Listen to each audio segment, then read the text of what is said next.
Okay guys, so welcome to my office. This is me getting a little bit of an update to you. If you're new here, which almost all of you are, my name is Andrew.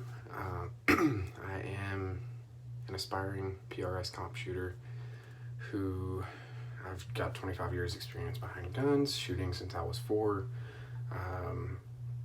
Not 25, sorry, 21 years behind guns, been shooting since I was 4. I've got a little bit of a collection started, and my goal here with this channel is to take you along with the process. I am learning from Caleb Ash a lot of information from GA Precision, and they have built me a custom rifle. It's in process still. I should have it in a couple of weeks. That rifle is an AR-10. It's their GAP-10 platform. It's built for gas competitions for PRS shooters. I will be shooting in November. I'm going to be shooting down in South Texas against some of the pros. Don't expect to win it by any stretch, but I'm hopeful to just not finish last. If I can successfully not get disqualified and perhaps finish, say, I don't know, mid of the pack. So there's 80 shooters. I'd like to finish 40 or better. If I can do 40 or better, then I feel like it's a success. And so just to kind of give you a little bit of background for me, I've spent my life pretty much on a hay farm. And here in North Texas, I grew up shooting all the time. That's what I did for fun. I didn't have a lot of friends. Wasn't very sociable. Definitely wasn't one of the popular kids. Didn't have money for anything other than bullets, pretty much, because that's all I did. So I shot, and I shot a lot. My Beretta, which is not with me right now, normally is in its box right here, or in my holster, which is where it's at right now. I've been training with it since I was 21, 25 now, so in 4 years I've done 25,000 rounds of training ammunition through that pistol. That isn't a lot for some people, that's a ton for a lot of people. I intend to keep using that gun every day, day in, day out. It's mostly what I carry. I do have an FN that I carry sometimes too, and I love it. You'll see all of those on different videos. Point of this is, so my goal with this channel has always been education. I want to help people who like to shoot, maybe new shooters who don't know much about it. It's a sport, and it's something that I love, and I feel like I'm very good at.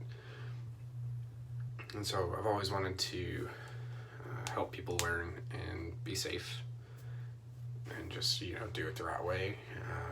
And I've done the best I can to educate myself. And at this point, I'm starting a new journey, and I want to take you guys with me as I'm learning. Hopefully not from dumb mistakes. If I do learn from some dumb mistakes, then it is what it is. But hopefully we'll be able to grow together, and I'll try to take y'all across the journey to shooting competitively and what it looks like.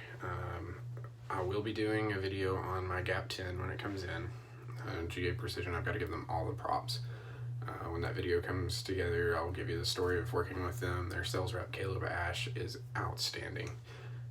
He's stuck with me for about 4 years on this process, so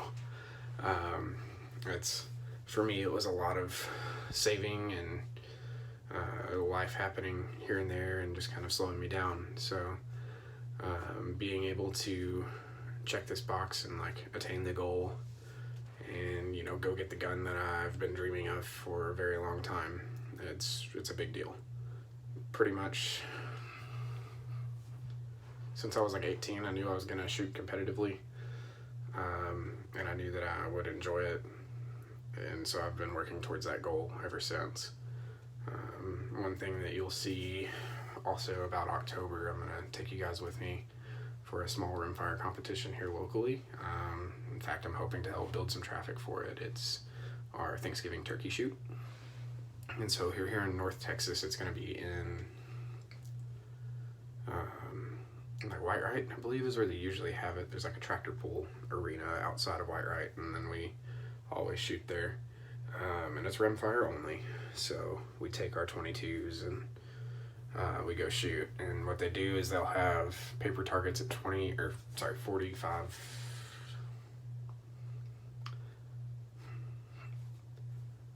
They'll have paper targets at 40 yards. And they set those up like with us at a bench, and it's going to be standing.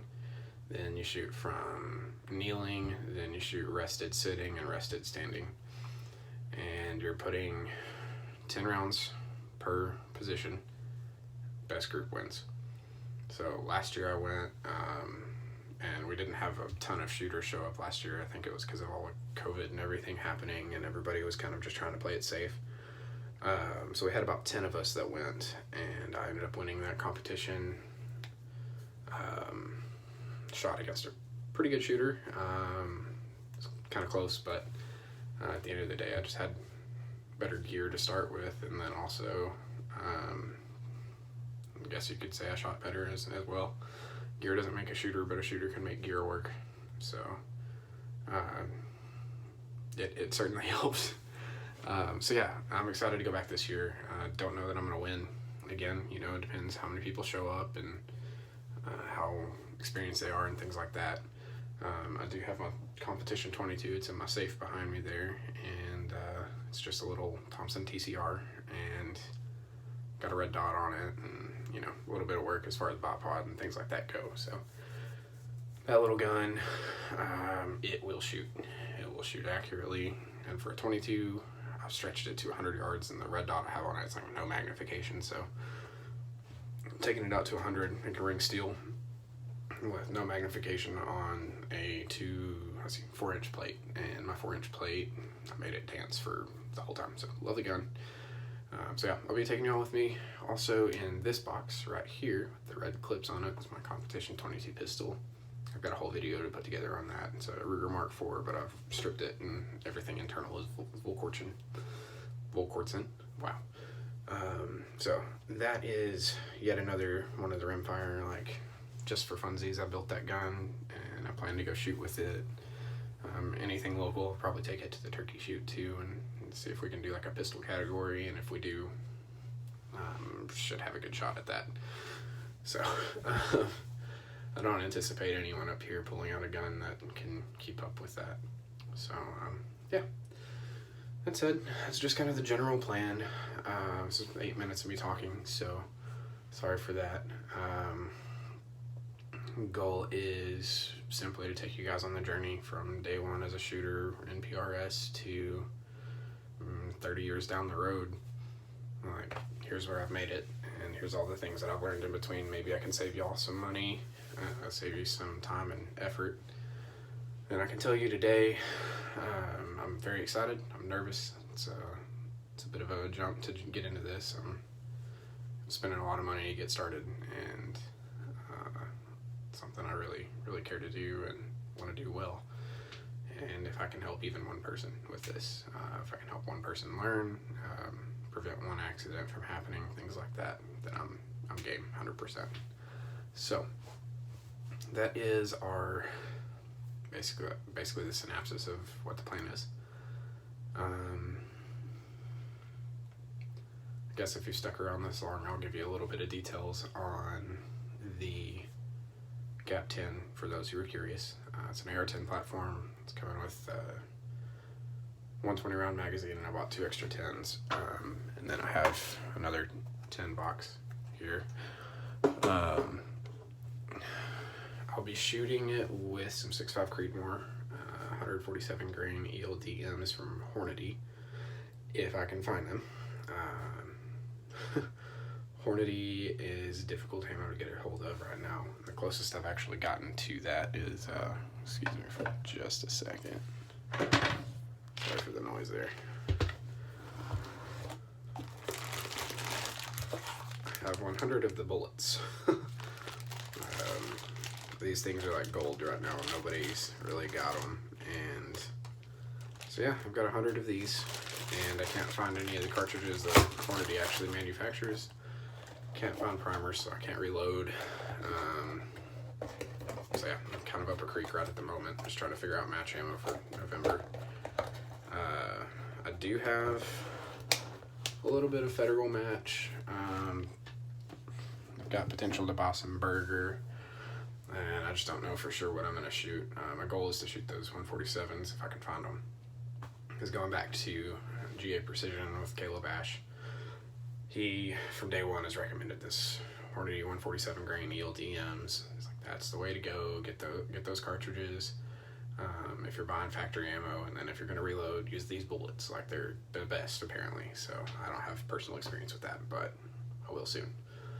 So that is kind of the plan there.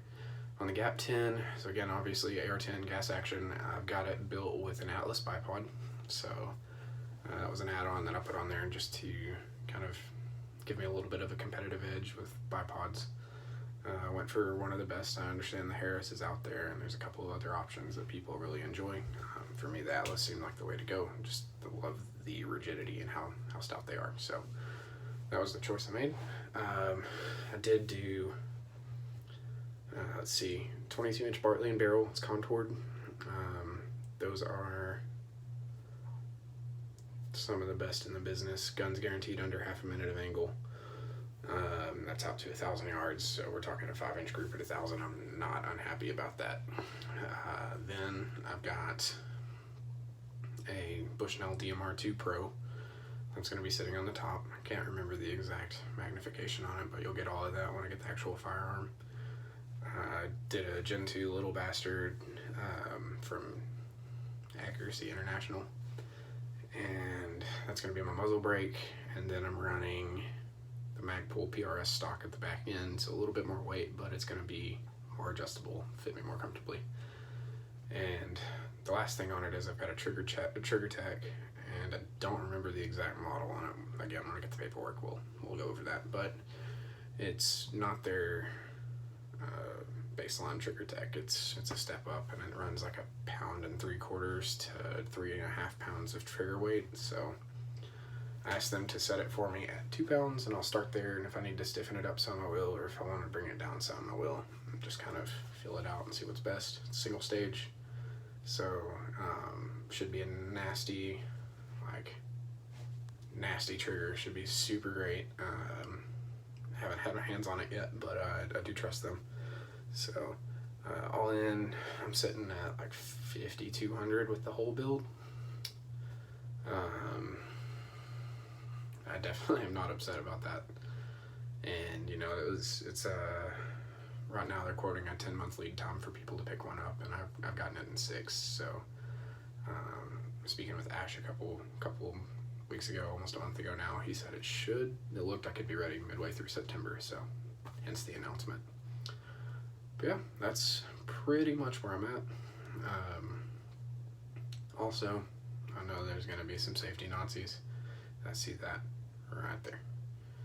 That is my Mossberg 590A1. It's 12 gauge. If you don't know that, it's got a bayonet on the end of it. Bayonet's covered with the sheath. That's my home defense rig. I don't have any kids, so it's safe. I'm home. It's not going anywhere.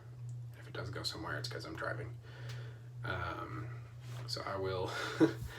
I do know, you know, when you have children in the home, you can't leave a gun out like that and stuff. And obviously, got the ammo chilling up here in the bandolier, so you can't just leave those sitting around with kids. But I don't have any of those, so I get to make a little bit of the freedoms work for me that some people may not get to. But I just didn't want any safety Nazis coming at me saying, like, oh, why do you have a gun out? Why is it not in the safe? You know, whatever. That one's for work, not for play. So anyway, that's the synopsis of where we're headed. I'm going to take you guys with me on the journey and teach you everything I learn. Some of it may not be perfect, and some of it may not be the way you want to go, but maybe I can help you with a couple of things along the way. So all said, you guys have a wonderful day, and we will see you soon.